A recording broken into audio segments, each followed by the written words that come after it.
Good evening. On this Tuesday, April the 21st, welcome to the Doug Blair Leadership Development Group.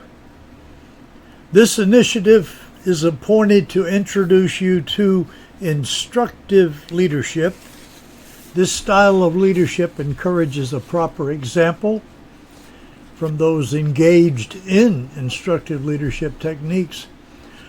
Others receiving instructions from someone connected with instructive leadership will be able to easily observe the proper example being set by the individual, identified as a true, genuine, and heavenly sanctioned leader.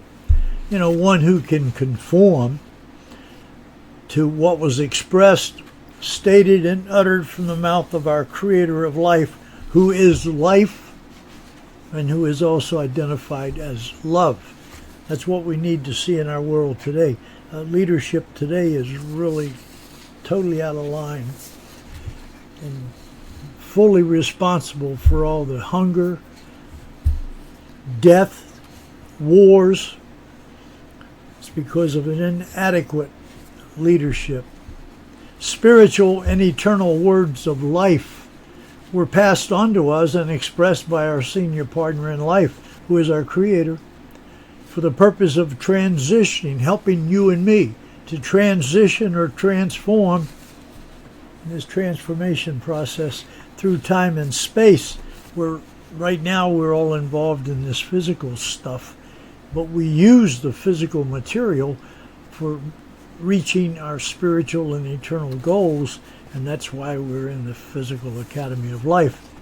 These eternal and spiritual words of life from our Creator were translated into a physical form that would permit us to embrace them, incorporate them, act upon them in the performance of our daily moment-by-moment duties on earth. Our physical duties direct our attention to dressing things up on the earth and keeping or maintaining what we're able to successfully tidy up. The assignment to dress things up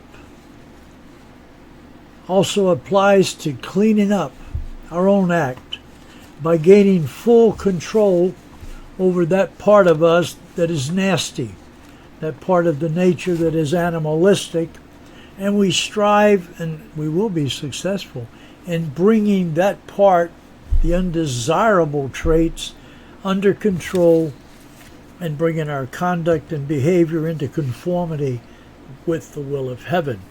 The will of heaven was expressed, as I've mentioned many times, from the mouth of our Creator. His expressions, utterances, and statements were not, however, commandments. I remind you again, the word commandment is a mistranslation of the word duty or duties, mitzvot or mitzvah. Although we are living souls, we require this temporary husk, flesh and blood shells, or our physical suits, call them our school uniforms, in order to express the words of life in a physical form while we attend this Academy of Life. The physical state of creation was presented as the raw material for you and for me to use in reaching the spiritual and eternal goals set before us. With every physical action we initiate within time and space, we're able to ensure that there is that internal core of spiritual, because our practices are drawn physically from what originated with our Creator in a spiritual form. Our senior partner in life, who is our Father in heaven, encourages you and me as heaven's crowning achievement to embrace His divine instructions, incorporate them, and act upon them when performing our assigned earthly duties.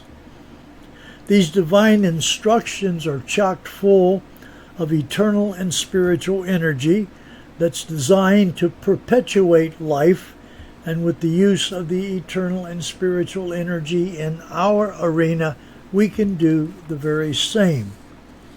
Our source of life is eternal and spiritual, and is the creator of everything that's physical or spiritual. Should our source of life, should our senior partner in life, should our friend, our best friend, cease to exist for a moment, it would be as if nothing ever existed. I thought that was kind of an amazing understanding when I heard that from one of my teachers years ago. He taught me that our Creator was not physical. That's why we can't depict our source of life in some physical form, because that would be inappropriate and not possible. Our Creator is sheer life-generating energy. And as love, that's what love does. Love produces life. And I was taught that if I learn to live by every word as expressed from the mouth of my Creator, from that spiritual realm that's been provided those instructions in a physical form for me to act upon, I too can become a partner in creating life using that same eternal energy that identifies my Father in heaven, and I too can be identified as love because I'm in the image and likeness of my Father in heaven. Hypocrisy, unfortunately, dominates the modern era leadership. Instructive leadership is in conflict with this dictatorial or authoritative style of leadership expressed by hypocrites who instruct but fail to perform as they teach others to perform. The new era, the one we anticipate based on what our sages have informed us, the new era promises to replace ineffective leaders with leaders dedicated to promoting life, encouraging a deeper appreciation for this precious gift of life, promoting a more meaningful sharing of this amazing gift of life with others, and encouraging others in the effective use of this amazing gift of life for creating a healthier self-image. Now that's how genuine and authorized leadership is to perform, and that's how we identify it. You find someone out there who his or her actions from a leadership position creates, generates, promotes, produces, sustains, shares, infuses, and refreshes life. They are in fact using love, and they are emulating our Father in heaven. And thank God for people like that. This initiative, the one you're connected with this evening, the Doug Blair Leadership Development Outreach, permits you to connect with the leadership style shared from the boardroom of creation. No one bosses around others. We're not permitted to boss or to lord over or rule over another crowning achievement. And every human being is identified as heaven's crowning achievement. Now, I'm not talking about situations where someone has stepped outside of the law and they're in trouble, they're creating problems, and we have to secure them for a while. That's a horse of a different color. What I'm talking about is normal conditions where everyone is in a community, nobody's stealing from each other, nobody's trying to kill anybody else, no one's cheating on anyone else. And we can emulate our leadership style from our Creator in that environment. That's the environment we wish to create. and we cannot lord over or rule over those with whom we share this precious gift of life. We do well enough if we learn to rule over ourselves and bring our own nasty attitude into conformity with the will of heaven and behaving ourselves. Each, made in the image and likeness of our one and only source of being, has built-in ability to emulate our senior partner in life and to adopt our Creator's leadership style that does the following. Listen up. His style of leadership creates, generates, promotes, produces, sustains, shares, infuses, and refreshes life at that heavenly, eternal, spiritual level. And since we're made in the image and likeness of our Creator, we can do the same thing at this level. Have you understood yet that we represent life? The giver of life is life. Our giver of life is eternal and spiritual, and he's identified as love. We represent life, and if we want to generate life at this level, we use love.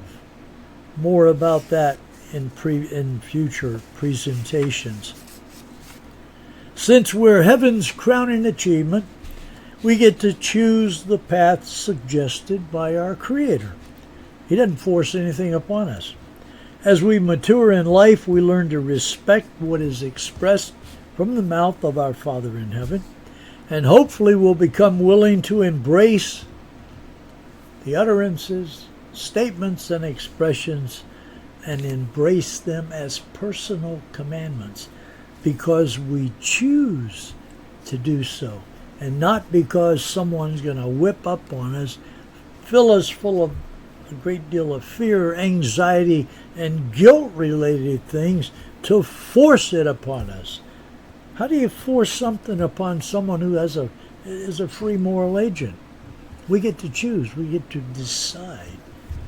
I don't want anybody on my team who's forced to be on the team. I want someone who wants to be on that team. Words of life have been provided for our benefit, direct from the mouth of our Creator. And it is man, unfortunately, desiring to create others in his nasty image. Well, I'm not going to get into that. Our ego-driven and self-appointed scholar gentry have created gods in the image and likeness of men who use fear, anxiety, and guilt-related issues to create division and extreme competition between the members of heaven's creation, heaven's crowning achievement. That's a mouthful, but that's exactly what has happened. Our Creator has been depicted as being in a bad attitude, angry, hostile, a little nuts at times, and you know what? Has nothing to do with the giver of life who's identified as love. Man has created his own God in his image and in his man's likeness, and you understand now why they depict gods as being angry, upset, always hostile, bad attitudes. The numerous divisive and competing political religious movements are physical, financial businesses. They do not, I repeat, they do not possess the ability to use any of the physical raw material for creating, generating, promoting, producing, sustaining, sharing, infusing, or refreshing life. They cannot do it because only love can promote life and only love generates it. We study what was taught by our Creator, and we begin to understand the wisdom that's associated with those divine instructions. The ones that say, you're in class, you're in the Academy of Life, I'm teaching you, but you're not forced to do anything. You pass the test when you're ready. You may have to take a few exams over again. You know what? That's all right. It's your time. You choose the time and place, in which you want to move to the next chair. We're to direct our attention to embracing and acting upon these words of life as we begin to understand them. But if someone forces us to be attached to something that we don't understand, other than the fact that we're scared, someone scared the tar out of us, and we say, okay, I'll do it, out of fear, that's not spiritually connected with anything filled with love or life generating. We learn to develop that deeper trust in and love for our Creator as we incorporate what is shared for us from the mouth of our Creator. Our restless spirits long to be part of our source of life, but we're challenged to get past the obstacles, barriers, and gaps put in place by the ego-driven and self-appointed scholar gentry who love that center stage position. Get your attention on them, They've stepped between too many and our Creator, our source of life. We must learn how to reconnect with our source of life, who is, again, life, and who is also known as love, by focusing on life ourselves. I only write about and make videos about life. I write about life and appreciating this precious gift of life. Being willing to share it at a higher level with others with whom you share it, if you can, if at all possible. And then the third focus regarding life is encouraging you to create that healthier self-image. That's all you'll ever hear out of Crowning Achievement and the Academy of Life, because you know what? That's all that's basically expressed from the mouth of our Creator when He tells us how to behave ourselves, how to care for each other, and in doing so, demonstrate to our Creator with heart, soul, and might that He's significant, and we're learning to love our Creator. Thank you very much for stopping by. I'm running out of time again. We have a lot to do to make our world a better place in which to live. And we need good leaders. Leaders who are in fact willing to connect with the divine instructions expressed from the mouth of our Creator, study them themselves, put them into practice, test them, and then encourage others to do the same. We are future leaders with our Creator, and we have a lot to do in learning how to control ourselves first, and we start with that location, creating that healthier self-image. Once we get attached to doing what is correct, and we see the wonderful results, and we begin to see we're creating life by encouraging people. We produce life by using forgiveness. We generate life by exercising mercy and kindness. And we begin to understand, wait a minute, those are the very traits of our Creator. Compassion, forgiveness, mercy, and kindness. And He's identified as love. So are we doing the same thing? When we practice compassion, forgiveness, mercy, and kindness, could one say that we also are finally learning how to use the energy of love as being used by our Father, who is identified as love? You think we'll ever be identified as love? Creating, doing everything we can to the best of our ability at this physical level so that we represent the giver of life, who is love. And that's what it means. We can emulate our Creator. We can mimic, we can copy. Some say we can't. I disagree. We can. Why would He give us instructions that basically explain who and what He is and tell us if we want to become like Him, do this. Behave ourselves, make our world a better place in which to live, and become effective representatives of life, using that eternal energy of love for perpetuating life, infusing life generating life. Thanks for stopping by. See you tomorrow evening, and we'll be talking about the nature of our Creator, who is life and who is love.